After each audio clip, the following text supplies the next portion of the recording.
We continue live from Peoria, Arizona, spring training coverage of the Mariners right here with Wyman and Bob, Seattle Sports on 710. We get a chance to speak to a guy we had a good sit down with him last spring, and we walked away going, man, what a good dude. That was a lot of fun talking to this guy. So let's talk to him again. Andrés Muñoz is with us. How are you, man? Very good. How are you? Great. It's good to have you back again, and you're one of our favorites out there. We love watching you and talking to you. But tell us about the offseason. Tell us about, the end of the season wasn't what anybody wanted. Are you a guy that it takes a while to get over the disappointment or, being upset about, or do you just go into the offseason and, hey, I'm all good? No, I am. I used to go to the offseason and forget about it. Like, obviously, it was a hard moment for us, but at that time, I get mad, obviously, but as soon as I get out of there, I went home, enjoyed my family for 2 weeks, and then a week, and then I started working out. Yeah. Do you hit it hard, like right away, or do you sort of slowly transition into working out? Do you get right back? No, right back. At it hard? Yes. Okay. Does that include throwing, or do you give your arm a rest? No, I give my arm like 2 weeks of rest, and then I start throwing again. I don't like to stop throwing because I feel like as soon as I get back, when you don't throw for a month or something like that and you come back throwing, you start to feel little things that I don't like it. I prefer to keep throwing, and obviously it's slow, but it's good to know that. What do you do for that 1 week off? Do you just eat pizza, lay on the couch, watch movies? The good thing about my off season this year was I went to Disney World with my family, so it was a good time to just relax and just enjoy the time. Just go on the rides. And yes. What's the best ride? We went to Disney World, but we went to ¿cómo se llama el otro? Sí, el que tiene el Velocicoaster, the one that had the Velocicoaster. Velocicoaster. I'm not sure which one that is. Like Universal. Universal. Okay. Universal, Okay. like Velociraptor. Yes, that was really good. And the worst thing was that was the first ride that we make. Wasn't the best option. That wasn't the best option. No, my dad was like, we have to get to the hotel after that because like he used to start to feel bad because he's so fast. The older you get, the more those things bother you. When I was a kid, I would go on roller coasters. Last time I went on a roller coaster was like 8 years ago. I threw up afterwards. I'm done. No, that was very bad. Like, we have to wait for 2 hours or something like that. So one ride? Done. Yes, one ride. We get out. We went to the hotel, wait for 2 hours, and come back. Oh, jeez. Then you just went on the teacups after that, right? we did that. Yeah? Yeah. That's Poor awesome. Dad. So you get back to throwing, you get into the off season. What do you have a plan each time? Like, okay, I want to work on my fast. I want to work on my 4-seam, my 2-seam. I want to lose weight, gain weight. What was your plan for the off season? My plan of this off season was to get a lot of work in my legs. I feel that I didn't have too much time because of the injury last season for working on my legs, and I was focusing in that, just get this more strength possible that I can, and just obviously keep working in my arms and all that things, but my main focus was the legs. And we work out with a guy in Mexico who do track and field, so he was my trainer all the off season, and I did that years past, like before the Tommy John and all that things. Working out with that guy of track and field, I did a lot of jumps and all that, and as soon as I came back, I feel a lot better. Every year I got better and better and better. After I got the injury, I stopped doing that because I wasn't able to. Right. And this year I said, okay, I feel better on my ankle right now, so let's do that again and see how it works. Andrés, do you have to kind of clear it with the trainers here and the people you work with, or can you just go? Do they give you advice on what you should do, or you're pretty much on your own to choose? They give you an advice, but it's up to you what you do in the off season. Yeah. But I don't know. It's just like I feel that was a pretty good workout and really complete workout, and you just, as soon as I came here after I do that, I feel 100% as the first time that I threw bullpen here. Yeah. How'd you feel last year by the end? Because there was a lot of appearances, a lot for Brash, a lot for Topa. Everybody, you got used a lot. Did the arm feel okay, or did you feel fatigue? How'd you feel by the end of the season? I felt great, especially because I had the injury early in the season, so I didn't throw a lot of innings. I think I threw 49, something like that. So at the end of the year, I was good.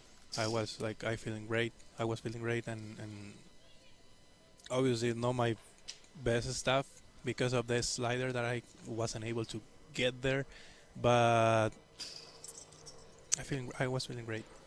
Andrés, are you aware of, like, there's lots of people saying this could be one of the best bullpens in Major League Baseball. Are you guys kind of aware of that, or you just block all of that stuff out and just you're there with your guys? Yes, we block everything. Yeah. Like, we don't we just focus in get the first of all get everybody healthy, and just go there and enjoy be there. That's it. You said the slider wasn't doing what you wanted to do. Is that something you worked on in the off season? Yes. How is it now? Really good. Yeah. Finally I get it to 90. So that is good to feel that again, to be able to finish the pitch. Is that a mechanical thing? Is that a grip, or is that something with your lower body? I think it's more mechanically, just get the more extension that you can, and that was one of my main things to do in the off season, just to get everybody work the right way, and at the end, just the thing is try to feel the easiest possible on the mound. Don't try to just get tight and throw the hardest that you can. Throw the hardest that you can, but relax. When you finally get it, can you feel it? Is it like a aha moment? Like when you're like, okay, that's how I need to grip it and all of that. It's just you feel like I don't know if this makes sense, but you feel like a click. Yeah. And okay, I got it. Yeah. And you just go there and try to repeat it. Obviously, we are not perfect. We fail sometimes, right. But the more consistent that you can get with that is. But yes, you feel a click and just okay. This is how you feel. This is how I'm supposed to feel that, and you just keep working on it. And you get a smile on your face. Yes. How much do you pay attention to the radar gun in the stadium? Because you see the fans, especially when you come out, you throw a pitch, they go. They look at the radar gun. As soon as it hits triple digits, you hear people cheering and stuff. Do you hear that and notice it? I throw the first pitch, see the radar gun, but I just saw the first pitch, just to see how is everything, sometimes you don't feel like you are throwing that hard, but as soon as you see the first pitch, you know, okay, I am good. You hear the crowd though, Yes. kind of buzzing when you. Oh, yeah. Yeah. How much do hitters help you? Do you go up to guys and say, hey, tell me about this pitch? Or, do you consult Ty France or any of your teammates in that way? Yes, especially guys who I already face, like Garber. Yeah.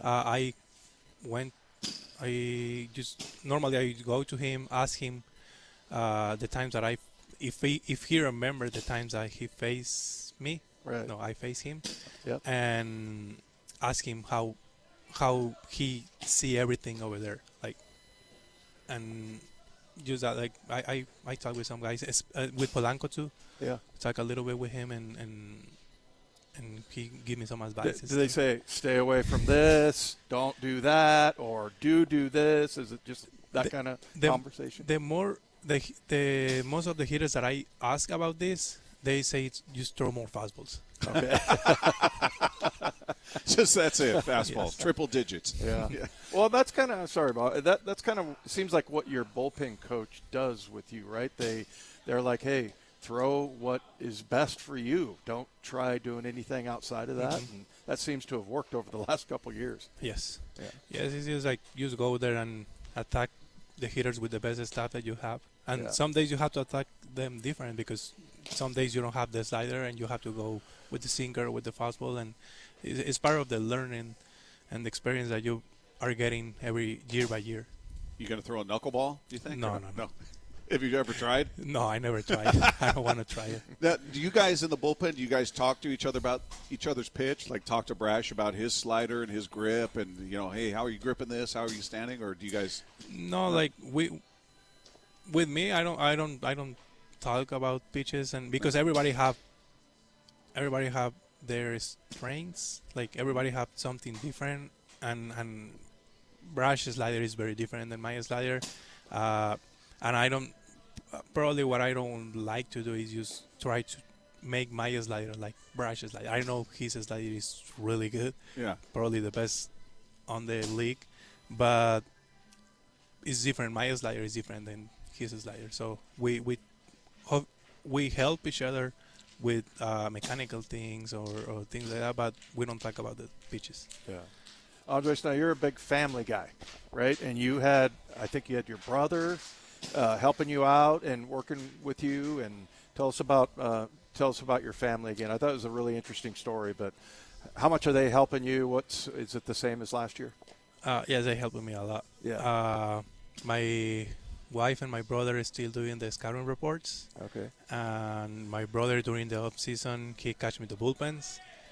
The first bullpens. After when I was throwing more hard, he stopped catching me because I hit him two times in the palm. Yes, so he didn't want to catch me anymore. I don't blame him. And as soon as I start to throw the sinker, he said, "No chance, I don't want to catch that."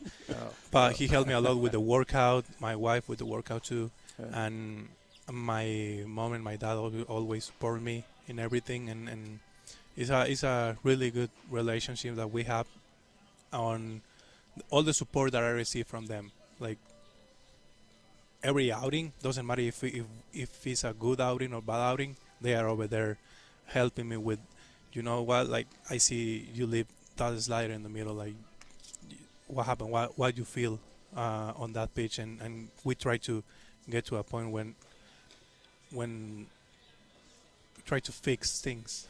Like I think that is really important for every pitcher, like have the support of that many people, obviously giving you different ideas, and add to that the pitching coaches help. Yeah. If your brother's not catching you now, who does? We find a catcher in Mexico. Oh, okay. Anybody else want to get their thumb broken? Yes, we have a really good catcher over there too. He played in the minors with the Cardinals, Carlos Soto, and other guy who was with us, Juan Carlos Camacho. Okay. He was in the minors here too. So they catch for you. The brother said, "I'm out." Yes. Yeah. Now, he went in the side of the bullpen, telling me the things that he noticed. Like, okay, you just try to go up and down, or you're leaving your hand like that. ¿Cómo se dice? Tarde, late, and things like that. As far as what you're working on in the off season, how hard is it to develop a new pitch? I know you're relying on your fastball and your slider, but some guys seem like, I'm going to throw a four seam and it works, and other guys, they work on it all year. For you, do you think you could incorporate a new pitch, or do you have any desire to add more pitches? Probably that was one of the things that happened to me with the sinker. I just throw it one day and works, and I didn't think about it, because if I think a lot about that pitch is when I start to hit a hitter or something like that. I just try to do the same thing that I do with my fastball, just throw it there. Talking about other pitches, like a changeup or something, I think that is a little bit different, but that is not on my plan to add more pitches. No. Yeah. Man, we love talking to you. We always appreciate you taking time and love watching you out there on the hill. We wish you nothing but the best. Thanks as always. Thank you. Thanks.